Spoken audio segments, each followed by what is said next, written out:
Peguem a palavra de Deus e abra no livro de Deuteronômio, capítulo 28, e o versículo de número 9. Hoje eu vou falar da nona bênção de Deus para a sua vida e para a sua família. Nós estamos falando todos os domingos de uma bênção proferida no livro de Deuteronômio, capítulo 28. E desta vez eu vou falar de uma oitava bênção que está registrada no versículo 9. Está escrito assim: o Senhor te confirmará para ser o povo santo, como tem jurado, quando guardares os mandamentos do Senhor teu Deus e andares nos seus caminhos. Olha o que o Senhor está dizendo, a promessa. O Senhor te confirmará para ser o povo santo, confirmar e povo santo, como tem jurado. Quando, ó a condição, o porém, quando guardares os mandamentos do Senhor teu Deus e andares nos seus caminhos. Neste versículo, Deus confirma ser nós um povo santo, que é separado, e confirma, quer dizer, atestar a veracidade que somos filhos de Deus, escolhidos de Deus, desde que guardamos os mandamentos do Senhor e andemos em seus caminhos. Quem guarda o mandamento do Senhor? Quem anda no caminho do Senhor? Você crê nesta palavra? Crê nessa oitava bênção de Deus? Então vou reler mais uma vez, e eu quero que você repita comigo bem alto e bem forte. Vamos lá. O Senhor, mais alto, o Senhor te confirmará para si, por povo santo, como tem jurado, quando guardares os mandamentos do Senhor teu Deus e andares nos seus caminhos. Você é escolhido de Deus, você é uma escolhida de Deus. Quantos creem nesta palavra? Então desocupe as tuas mãos e dê para esta palavra a mais sincera, a mais poderosa, a mais verdadeira salva de palmas. E enquanto você aplaude, glorifica, engrandece, abre a sua boca e adora a Deus, porque você é escolhido, escolhida do Senhor, separada do Deus vivo. Senhor meu Deus e meu Pai, a sua igreja te glorifica, a sua igreja te aplaude, abre os céus para receberem esses aplausos, e a cada pessoa que te glorifica nesta manhã, derrama a sua glória, o seu poder, e vem com seu Espírito Santo, e tome a boca do mensageiro, tome os lábios do pregador, e envie, Senhor, a sua palavra, com poder e autoridade, com poder e revelação, e que a sua palavra vá e percorra toda a terra e produza o resultado para qual está sendo mandada, em nome de Jesus, amém e graças a Deus. Podeis assentar, povo exclusivo de Deus, povo separado de Deus, escolhido de Deus, santos de Deus. Olha que interessante esse texto, ou melhor dizendo, este versículo que está registrado no livro de Deuteronômio, capítulo 28, versículo 9. Sempre que Deus promete abençoar, Ele vem com uma exigência, claro, uma lógica de Deus, que é uma condição, que está relacionado aqui, quando guardares os mandamentos, ou seja, quando guardar a minha palavra, e quando andares em meus caminhos. Essa é a condição. Lá em cima, a palavra está dizendo, e te confirmará, te confirmará para si, para ele. Esta palavra confirmar está relacionada a afirmar, que quer dizer afirmar categoricamente, com exatidão, correto de algo ou dito. Ou seja, Deus está dizendo, eu fiz uma promessa para vocês. Estou dizendo que vocês são meus, desde que vocês façam o que minha palavra ensina. desde que vocês andem no meu caminho, e assim eu confirmarei que vocês são meus. São povo escolhidos meu. Então a palavra confirmar é atestar ou provar a veracidade de um documento, de algo. É como se Deus dissesse: eu vou confirmar que você é um povo exclusivo meu, né? Neste caso, Deus promete separar para ele um povo exclusivo para ser propriedade sua. É como se Deus comprasse algo, e assim foi com o povo de Israel. O povo de Israel é exatamente o povo de Deus, exclusivo de Deus. Em livro de Deuteronômio, capítulo 7, e no versículo 6, está dizendo exatamente isso. E olha que Israel, sempre digo, não é uma grande nação não. Israel é um povo pequeno. Tem cerca de 9 milhões de habitantes dentro de Israel. Pouquíssima gente. Pouco demais, né? Os judeus, a grande maioria, estão espalhados pelo mundo afora. E quando Deus escolheu Israel, ou seja, quando ele afirmou categoricamente que Israel seria um povo exclusivo, um povo proprietário, de propriedade de Deus, somente de Deus, foi porque o povo não era maior das nações na terra, é que era um povo diferente. Israel era um povo diferente. Aí Deus diz assim, ó: porque povo santo és ao Senhor, teu Deus. O Senhor teu Deus te escolheu, confirmou, afirmou, para que lhe fosses o seu povo próprio, propriedade de Deus. E de todos os povos que sobre a terra há, ou seja, que sobre todos os povos que sobre a terra há. Então Deus, ele foi e viu em Israel um povo diferente. Não é que Israel era o único povo na terra, não, existiam mais. Está lá, sobre todos os povos. Só que Deus escolheu Israel e chamou como propriedade exclusiva dele. Você vê o versículo seguinte, olha o que ele vai dizer: o Senhor não tomou prazer em vós, nem vos escolheu, porque a vossa multidão, ou era uma grande nação, era mais do que todos os outros povos. Não, era pequenininho, até hoje é pequeno. Pois vós eres menos em número do que todos os povos. Está vendo? Deus não disse: eu vou escolher Israel porque é uma grande nação, tem muita gente lá. Não, Israel era o menor povo, até hoje é um dos menores povos. Era um povo que não entendia nem de guerra. Deus que guerreou as guerras de Israel, até hoje Deus guerreia as guerras de Israel. E Deus chamou como propriedade exclusiva e confirmou que o povo de Israel era um povo diferente. Era uma nação que Deus havia escolhido. E Deus chama a nação escolhida, e Deus disse santo, ou nação santa. A palavra santa ou santo não é alguém que se consagra para dizer que é melhor do que o seu irmão. Tem gente que hoje em dia se consagra para ser melhor do que o outro. Não, estou orando, estou jejuando, estou me santificando. Isto tudo é muito bom, mas isto não é para dizer que é melhor do que o seu irmão. Isso é para a sua própria consagração. Quando alguém se consagra ou se santifica para ser melhor do que ontem, para ser melhor do que hoje. Se santifica para ser melhor a si mesmo e não ser melhor do que alguém. Porque isso não é santo, isso é santarrão. Isso é religiosidade. Então, quando Deus fala povo santo, não está dizendo que é um povo que se consagra para ser melhor do que os outros povos. Está dizendo que Israel é um povo separado. Um povo escolhido dentre os outros povos. Lá em Isaías 58, e o versículo 11, Deus vai dizer exatamente isso, que Israel é uma nação bem cuidada, regada como um manancial de águas limpas, que nunca faltam águas.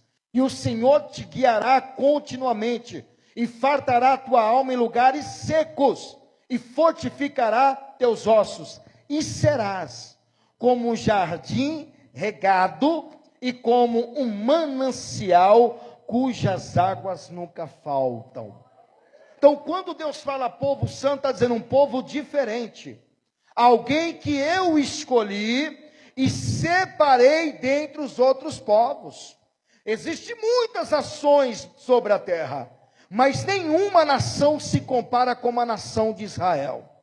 Nenhuma nação. E por quê, pastor? Porque a nação de Israel é uma nação protegida e abençoada por Deus. É tão abençoada a nação de Israel, o povo de Israel, que quem amaldiçoa é amaldiçoado. E quem abençoa é abençoado. Quem abençoa Israel? Eu abençoo Israel porque eu quero ser abençoado. O Salmo 122, olha o que diz aqui o Salmo 122, versículo, vou ler o versículo aqui. Eu não sei de versículo 6. Olha o que diz aqui sobre Israel. Orai pela paz de Jerusalém. Prosperarão aqueles que te amam. Então, a pessoa que ama Israel, ora pela paz de Israel, ela está trazendo benefícios para a sua vida. Ela está trazendo bênçãos para a sua vida.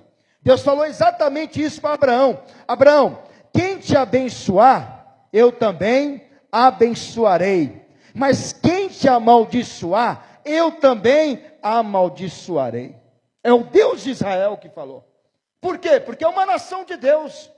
Quando alguém mexe com Israel, não mexe com Israel, mas mexe com o próprio Deus, porque é um povo dele, é escolhido dele, é uma nação gerada por ele, é uma propriedade exclusiva de Deus, separado dele. É a nação que Deus escolheu dentre todas as nações da terra. É por isso que quem teme a Deus abençoa a nação de Israel. Olha o que diz o Salmo 100, versículo 3. Coloca aí para você ver que é Deus quem escolhe. Sabei que o Senhor é o quê? Deus. Foi Ele e não nós que nos fez o quê? Povo seu. Não fui eu, foi Ele. E ovelhas do seu pasto. Então Deus o chamou, Deus confirmou a nação de Israel como povo próprio dele. Uma nação escolhida do próprio Deus. E separou para que Israel fosse diferente. Levítico capítulo 20, versículo 26, fala que a nação é uma nação separada e sagrada de Deus. Levítico capítulo 20, verso 26. E ser-me-eis santos, separados, porque eu, o Senhor, sou santo. E separei-vos dos povos, para seres meus. Quem é de Deus aqui? Foi Deus quem escolheu, foi Deus quem separou, e Deus diz: esse aqui é meu, essa aqui é minha propriedade, ninguém toca. Você é de Deus, você é diferente, você é escolhido pelo Senhor. E Deus, quando Ele escolheu, Ele disse que a nação seria abençoada, desde que a nação fizesse o que Deus havia prometido. Lá em Deuteronômio capítulo 26, versículo 19, vai dizer que Deus exaltaria, abençoaria, para assim te exaltar sobre todas as nações que fez, para louvor e para fama, e para a glória, e para que sejas um povo santo, separado ao Senhor teu Deus, como tem dito. Deus separou para exaltar, para o seu louvor, ou seja, Israel, você não pode louvar nenhum outro Deus a não ser eu, como se Deus dissesse isso para Israel. Israel, as outras nações têm seus deuses, têm seus paganismos, mas você não, Israel. Você vai adorar exclusivamente a mim, porque eu escolhi para a minha adoração. Então, quando se fala de louvor, é louvor para a glória de Deus.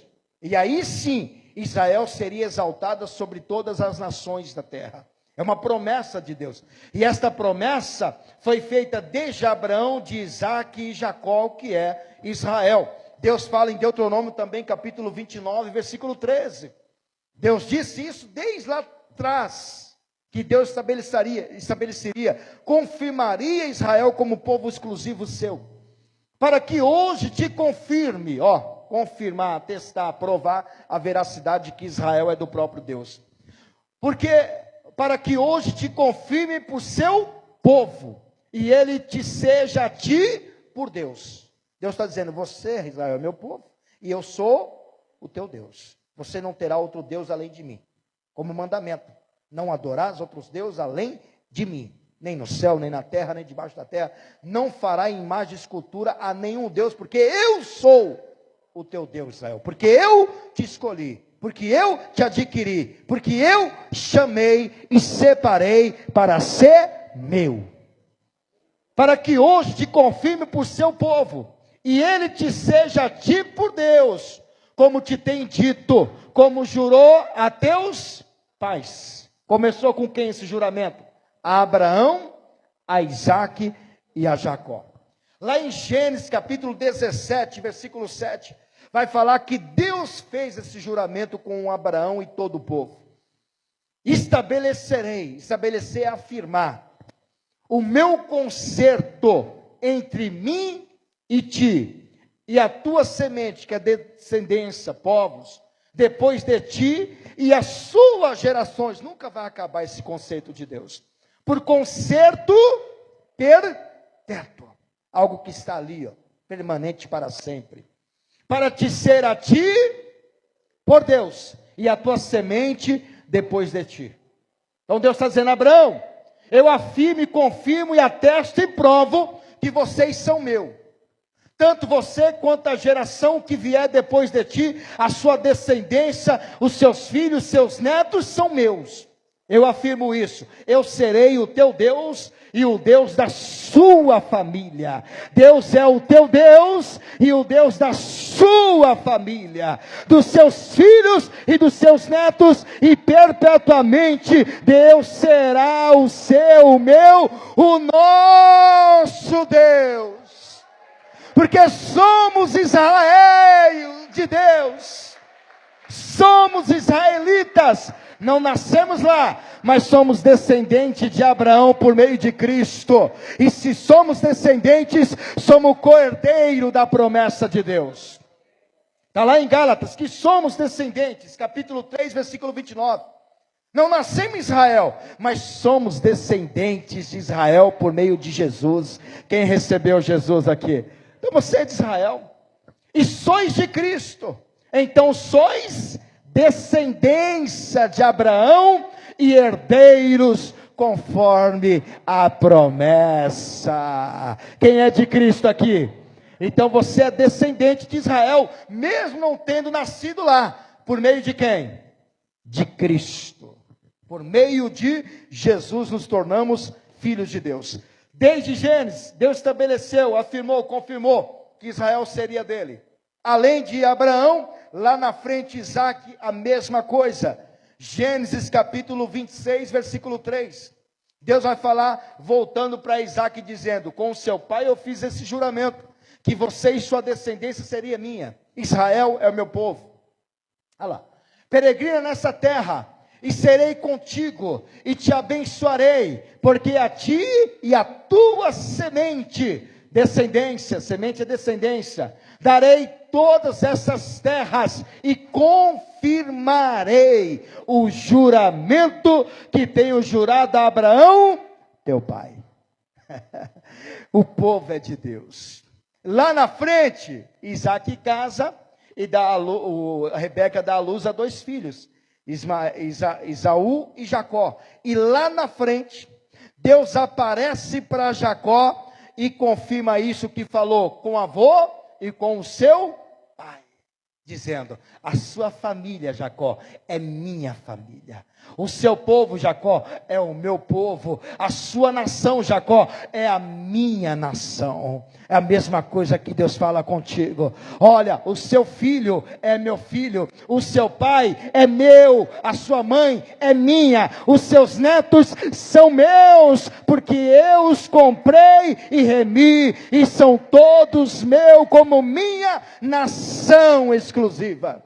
Lá em Jacó capítulo 28, versículo 10 ao 15, Deus aparece para Jacó e fala a mesma coisa, aparece lá em Padã Arã. Gênesis 28, versículo 10. Olha o que Deus vai dizer para Jacó, como diz para também seu pai e seu avô. Partiu, pois, Jacó de Bérseba e foi-se a Harã. Verso 11. E chegou a um lugar onde passou a noite, porque já o sol era posto. E tomou uma das pedras daquele lugar e a pôs por sua cabeceira. E deitou-se naquele lugar. Ó, Jacó sonhando. E sonhou. E eis que era posta na terra uma escada cujo topo tocava nos céus. E eis que os anjos de Deus subiam. E olha quem estava sentado no topo. E eis que o Senhor estava em cima dela. Lá no topo quem estava? Deus. E Deus disse: eu sou o Senhor, o Deus de Abraão, teu pai, e o Deus de Jacó. E esta terra em que estás deitado, te darei a ti e a tua semente. Agora, quando Deus aparece para Moisés, ele não vai dizer apenas que é o Deus de Abraão, de Isaac. Agora ele vai dizer: eu sou o Deus também de Jacó. E além de Jacó, ele também é o seu Deus. Diga o seu nome: eu sou o Deus de Abraão, de Isaac, de Jacó, e sou o Deus do Ricardo. Eu sou o Deus de Abraão, de Isaac, de Jacó, e o Deus do Ricardo. E o seu nome? Reginaldo. Eu sou o Deus de Abraão, Deus de Isaac, Deus de Jacó, e sou o Deus. Ele é seu Deus também? Tem mais uma vírgula ali para ser o seu Deus. Não foi ponto final não. Não tem ponto final não. Tem apenas vírgula. Ao discurso, a frase ainda continua, porque tem mais um nome para entrar lá. E esse nome é o seu. Porque ele também é o seu Deus. Esse nome é o seu. Deus de Abraão, Deus de Isaac e Deus de Jacó. E Deus disse: confirmarei. Ele confirmou. Agora a condição é guardar a minha palavra, fazer a minha vontade, obedecer a minha palavra. E olha que é a ordem a todos os homens. Em Eclesiastes capítulo 12, versículo 13, Deus confirma, chama de santo, separado, porém disse: quando guardares os meus mandamentos. Guardar o mandamento é praticar a palavra de Deus. E esse é o dever de todos os homens, de todo ser humano. Coloca a humanidade, de toda a humanidade. Não apenas homens. Homens, mulheres, crianças, jovens, é o dever de todos. De tudo o que se tem ouvido. O fim é: teme a Deus e guarda os seus mandamentos, porque este é o dever, a ordem de todo homem. Este é o fim. Guarda os meus mandamentos. Pratica as minhas palavras. Não é isso que Deus diz? Quando guardar as minhas palavras e andares nos meus caminhos. É guardar a palavra e andar no caminho do Senhor. Quando faz essas duas condições de Deus, pratica essas duas condições, guarda e anda no caminho, aí sim você será abençoado sobre todas as nações da terra. Em Deuteronômio capítulo 5, versículo 33, vai dizer também sobre guardar a palavra, andar no caminho do Senhor. Andareis em todo o caminho que vos manda o Senhor, vosso Deus, para que vivais, e bem vos suceda, e prolongueis os dias na terra que haveis de possuir. Por que as pessoas morrem cedo? Porque não andam no caminho do Senhor. Dificilmente uma pessoa que anda, que teme a Deus, obedece o mandamento, anda no caminho do Senhor, morre cedo. Sabe por que não morre cedo? Porque tem longos dias. Está lá, ó. E vai fazer o quê? E prolongueis os dias na terra. É a mesma coisa o mandamento de pai e mãe, já ouviu falar? Quando você respeita o pai e a mãe, Deus prolonga os seus dias na terra. É o único mandamento. Tem 10 mandamentos, mas o único mandamento que tem promessa é esse mandamento do pai e da mãe. Quando obedece, respeita os pais e as mães, quando obedece os pais, você tem os seus dias acrescentados sobre a terra. Hoje é diferente. Hoje você vê que a juventude não passa de 30 anos. Hoje nosso país está tornando-se um país de idosos e os jovens estão morrendo cedo. Por que será? Porque será? Está lá no mandamento. Não obedecem os pais. O pai fala uma coisa, o filho fala duas. A mãe fala uma coisa, a filha fala três. É assim hoje em dia. Hoje em dia não obedecem mais os pais. Só que eles acham que estão ganhando quando desobedecem os pais, mas eles estão perdendo porque não vão passar dos 30 anos. Essa é uma estatística que o nosso Brasil tem. Segundo o Instituto IBGE, fez uma pesquisa que o nosso país é um país de idosos. É por isso que até aumentaram o tempo de idade de contribuição para o INSS, porque não tem mais jovens. Né? Aumentou por conta disso. Os jovens hoje em dia estão tudo perdidos no mundo. Né? É triste, mas é uma realidade. Os jovens estão lançados a esse mundo. Mundo da orgia, das drogas, da poluição, das músicas, poluição da música, né? Porque hoje até as músicas são poluídas. É verdade. Então os jovens estão acabados. E é por conta disso que eles não são prolongados seus dias na terra. A desobediência aos pais. E hoje, não só os pais, né? A desobediência aos filhos, mas também os pais que desobedecem aos Deus. Olha lá, os pais não obedecem ao Senhor e os seus dias também não são prolongados sobre a terra. Devemos guardar a palavra e devemos andar no caminho do Senhor.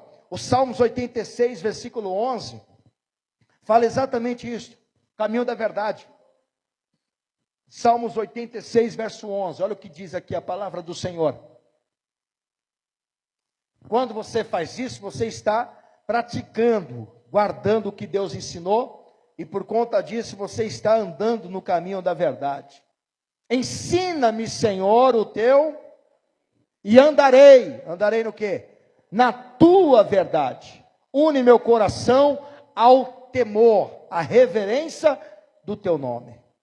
Ensina-me, Senhor. Deus está ali, ó. Ensina-me, o Senhor, o teu caminho, e andarei na tua verdade. E o que acontece? Une o meu coração, ou seja, que meu coração tenha reverência, temor ao teu santo nome. E quando isso acontece, os seus dias são prolongados sobre a terra. O que acontece é contrário. As pessoas estão morrendo muito cedo, por falta desse temor e por falta de andar no caminho da verdade. Hoje vive no caminho do engano.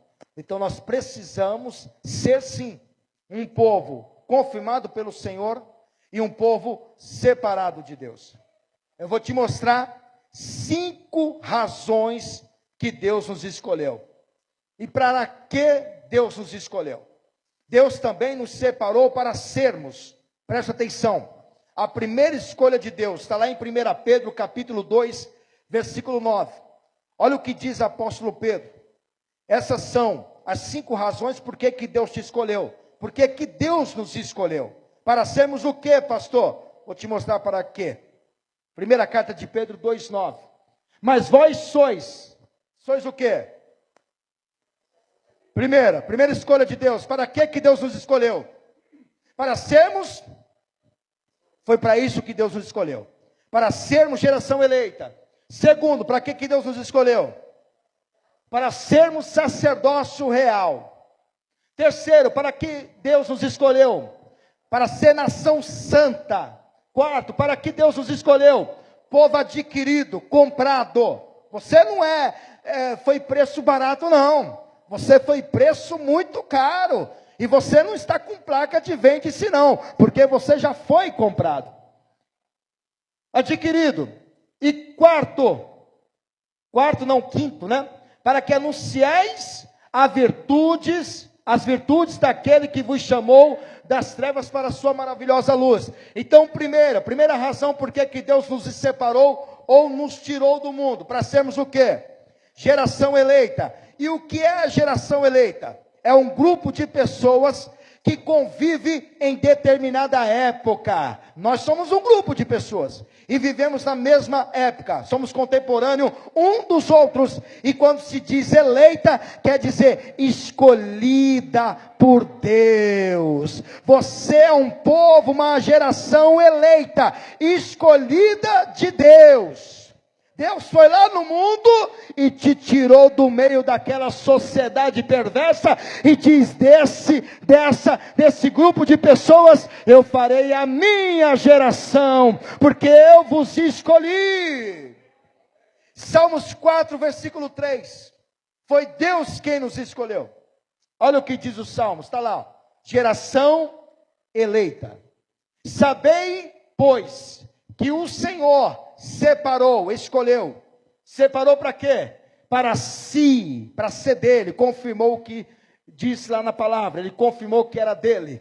Para si, aquele que lhe é querido. O Senhor ouvirá quando eu clamar a ele. Foi essa geração que Deus escolheu. Jesus escreveu lá o Evangelho de João, capítulo 15, versículo 16. Jesus fala para João escrever: escreva, João. E olha o que Jesus disse no Evangelho de João, capítulo 15, verso 16. Ele vai dizer que não foi nós que escolhemos a Deus. Não foi nós que escolhemos Jesus. Foi Deus quem nos escolheu e foi Jesus que também nos escolheu.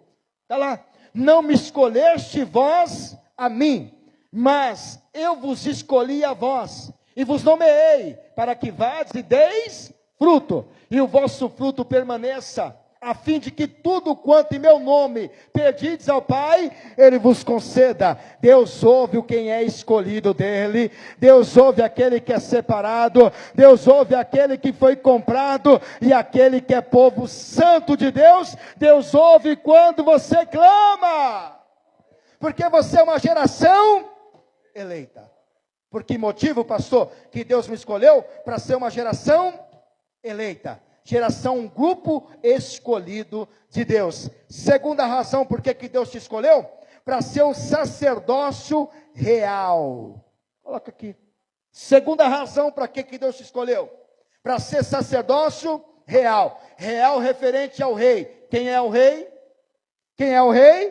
Jesus. Diga, quem é o rei? Jesus. Apocalipse capítulo 19, versículo 16 diz que Ele é o Rei dos reis e Senhor dos senhores. Jesus te escolheu para ser sacerdócio dEle, isto é, ministro que age como mediador entre o homem e Deus. Você que vai intervir no caso da humanidade, porque você é um escolhido e um sacerdócio real de Deus. Em Hebreus capítulo 5, versículo 1 ao 4, vai dizer que é Deus quem escolhe. Ninguém chama essa honra para si, mas Deus quem escolhe. Hebreus capítulo 5, verso 1. Veja só o que diz quem é o sacerdote. Porque todo sumo sacerdote, tomado dentre os homens, no meio do povo, é constituído a favor de quem? O sacerdócio não é para ele, o sacerdócio é para o povo. É para ministrar, para intervir para o povo, entre o povo, o sacerdócio e Deus. É assim, o sacerdócio intervém à causa do povo. Você sabe a diferença de sacerdócio para profeta? Há uma diferença, de profeta para sacerdócio, ou sacerdote. O que o sacerdote faz? Ele recebe do povo as causas e apresenta a Deus. Esse é o ofício do sacerdote. Todas as causas que o povo tem, o pastor, o ministro, ora por mim, vai orar para interceder para ele, para ela, diante de Deus. Esse é o ofício do sacerdote. E o profeta? O profeta recebe de Deus e transmite para o povo. Essa é diferente. O sacerdote pega do povo e leva para quem? Para Deus. E o profeta pega de Deus e manda para quem? Para o povo. Essa é a diferença de sacerdote para profeta. Então Deus o chamou para pegar as causas do povo e interceder. Você é o sacerdócio na sua casa. Você que intercede para o seu filho, para a sua filha, pelo seu marido, pela sua mulher. Você é o sacerdote na sua empresa. Você que ora pelo seu amigo, você que ora pelo seu companheiro. Você é o sacerdócio onde você vai, porque você tem que interceder pela causa daqueles que precisam. Eu sou o teu sacerdote, eu intercedo pela sua causa diante de Deus. E olha o que diz: constituído a favor dos homens, não a favor dele, nas coisas concernentes a Deus, para que ofereça dons e sacrifício pelos pecados. Esse era o ofício do sacerdote, apresentar os pecados do povo diante de Deus, e possa compadecer ter na mente dos ignorantes e errados, pois também ele mesmo está rodeado de fraqueza. O sacerdote também depende do sacerdote. E por esta causa deve ele, tanto pelo povo, como também por si mesmo, fazer oferta pelos pecados. E ninguém toma para si essa honra de ser sacerdote, senão o que é chamado por Deus. Cadê os chamados por Deus? Cadê os separados de Deus? Cadê os escolhidos de Deus? Então você é um sacerdócio de Deus. Lá no Monte Sinai, Deus falou exatamente isso para Moisés, que Moisés e o povo seriam sacerdotes, povo exclusivo de Deus, que seria de Deus. Lá em Êxodo, capítulo 19, e o versículo 1, Deus falou: Moisés, o povo é meu, exclusivo meu, sacerdotes meu. No terceiro mês da saída dos filhos de Israel da terra do Egito, no mesmo dia vieram ao deserto do Sinai. Tendo partido de Refidim, vieram ao deserto do Sinai e acamparam-se no deserto Israel, pois ali acampou-se de fronte do monte. E subiu Moisés a Deus, foi para o monte, e o Senhor o chamou do monte, dizendo: assim falarás à casa de Jacó, e anunciarás os filhos de Israel: vós tendes visto o que fiz aos egípcios, como vos levei sobre as asas de águias, e vos trouxe a mim. Agora, pois, se diligentemente ouvides a minha voz, e guardardes o meu concerto, então sereis a minha propriedade. Peculiar quer dizer exclusiva do Senhor, dentre todos os povos, porque toda a terra é minha. Verso 6. E vós me sereis reino sacerdotal. Deus está dizendo: de vós sairão sacerdotes que executarão a minha vontade, a minha lei. De vós saireis reino sacerdotal e povo santo, separado de Deus. E essas são as palavras que falarás aos filhos de Israel. Você é um povo eleito de Deus. Você é um povo sacerdócio real de Deus. Porque Deus nos escolheu, pastor, para sermos a nação santa. O que é nação santa? Pois consagrado e separado para Deus. Coloca aqui a terceira razão: nação santa. Olha lá, nação santa, Brasil e Israel, uma nação santa, uma nação separada de Deus. Foi para isso que Deus nos escolheu, porque tudo provém de Israel. Toda adoração a Deus veio desse povo. Todos que adoram a Deus veio de onde? De Israel. Então quem louva a Deus por isso? Se você adora a Deus, bendito Israel que veio. Pastor, mas eles não receberam Jesus. Mas eles foi que iniciaram a adoração a Deus. Eu recebi Jesus. E por meio de Jesus eu sou descendente de Abraão, por meio de Cristo. Mas o povo de Israel é um povo exclusivo de Deus, separado de Deus e adquirido por Deus. Isaías 62, 12. Olha o que diz o livro de Isaías. Brasil e Israel andam de mãos juntos, viu? E chamar-lhe-ãos, povo o quê? Santo, Israel, povo santo. Os remidos do Senhor. E tu serás chamada, procurada, cidade não desamparada. Deus está dizendo: nunca mais Israel estará desamparado, porque eu sou o Senhor de Israel. Eu seguro nas suas mãos, eu te dou poder e forças, eu faço você, Israel, prosperar. E nós somos Israel de Deus, como eu disse. E olha só o que diz 2 Timóteo 2,19. Assim como Israel é um povo exclusivo de Deus, nós somos escolhidos de Jesus. Jesus nos escolheu. 2 Timóteo capítulo 2, versículo 19.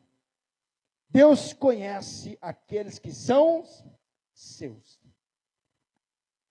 Deus, achou? 2 Timóteo 2,12. Olha o que vai dizer. 2,12 não, 2,19. Todavia, o fundamento de Deus fica firme, tendo este selo. Qual é o selo que Deus colocou em você? Qual é o selo? O que é selo, pessoal? É uma marca. Quando você mandava correspondência, eu não sei se você manda hoje, é difícil, porque tem WhatsApp, né? E-mail. Mas antigamente era pela carta, não era? Você não queria mandar uma correspondência? E o que tinha que colocar na carta? Um selo. Para que era o selo? Para que aquela carta não chegasse violada. Se o selo chegasse arrebentado, o que aconteceu? Alguém abriu no caminho e leu a carta, ou documento importante. Então, quando se fala de selo, fala uma marca, que colocou como marca exclusiva de Deus. E olha o que o Senhor disse. O Senhor conhece os que são seus. E qualquer que profere o nome de Cristo, aparta-se da iniquidade. Então você é do Senhor, porque Ele colocou a marca dele. Qual é a marca que está em você? A marca do sangue. Quem tem a marca do sangue de Cristo? Então você é dele, você é dele, você é um povo exclusivo que ele te escolheu para ser, porque é povo do Senhor, nação santa. E quarta razão, por que Deus nos escolheu? Porque é um povo adquirido. Como é que Deus adquiriu? Adquirir é comprar. Como que Deus comprou? Como que foi adquirido? Pelo sangue.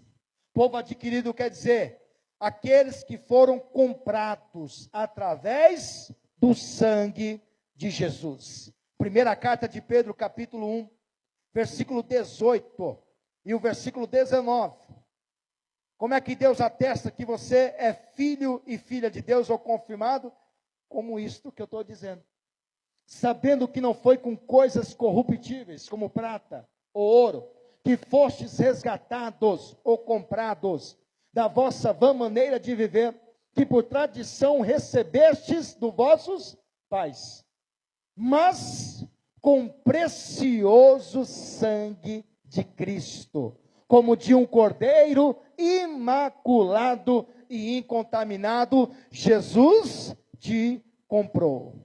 Por isso que você não deve ser vendido, hein?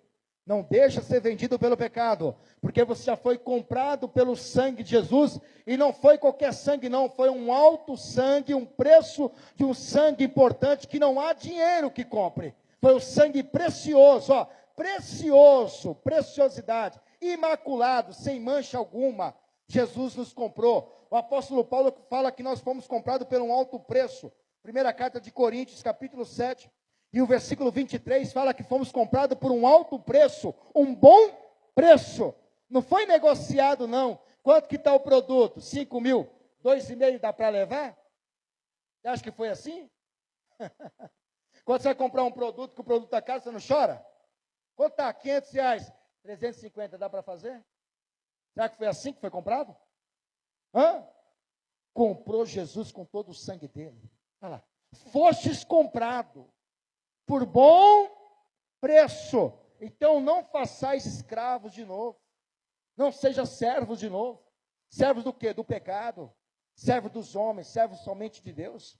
Então vocês foram comprados e com bom preço. Na mesma carta primeira carta de Coríntios, capítulo 6. Mesmo texto. Mas no capítulo 6 de 1 Coríntios, versículo 20. Vai dizer também do sangue. Olha lá.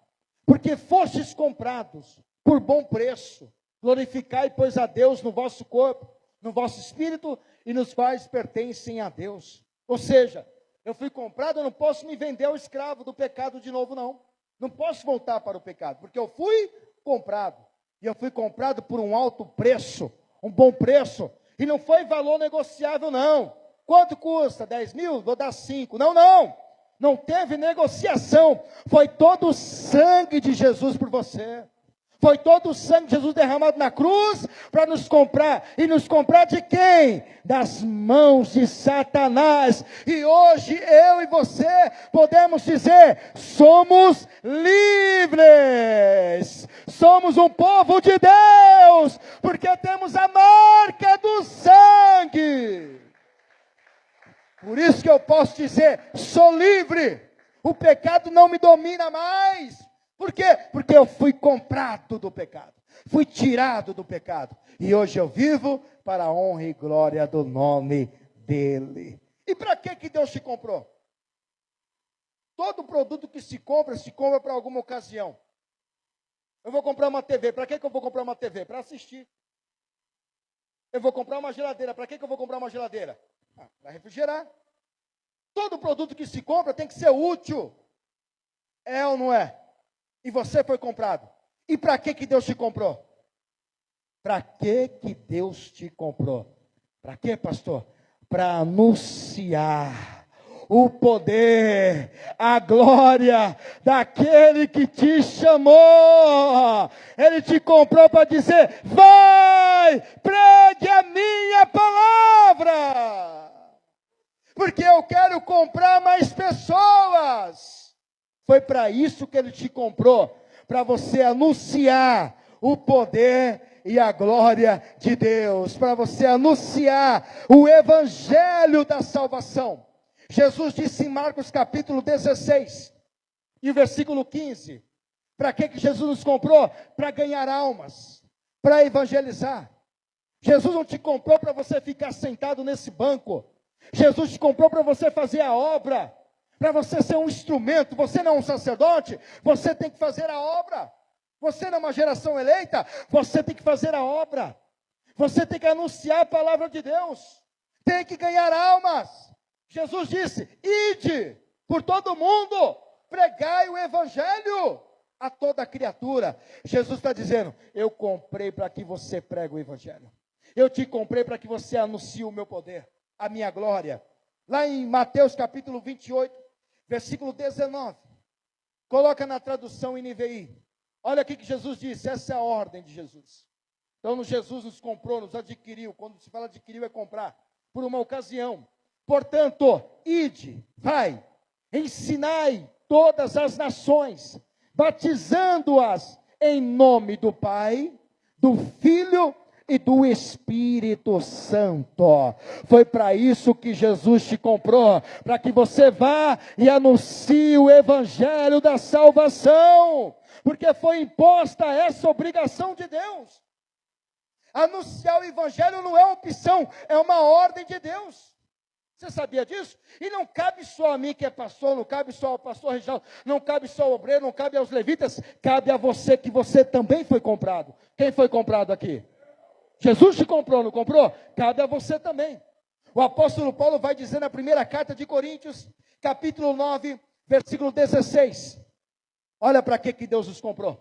Olha o que Paulo vai dizer sobre o evangelho. Pode ser na RC, pode mudar a tradução. Primeira carta de Coríntios, capítulo 9, versículo 16. Olha o que vai dizer para que Deus te comprou. E anunciar o evangelho não é opção, é obrigação. É uma ordem de Deus para nós. Pode ser na RC.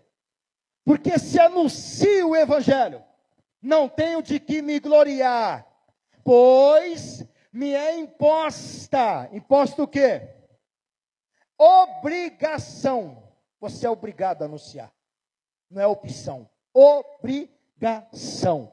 E ai de mim, se não anunciar, esse ai dói, né? E ai de mim, se eu não anunciar o evangelho da salvação. Foi para isso que ele te comprou, para que você vá e deis frutos. Se coloquem de pé e podem aplaudir o Senhor.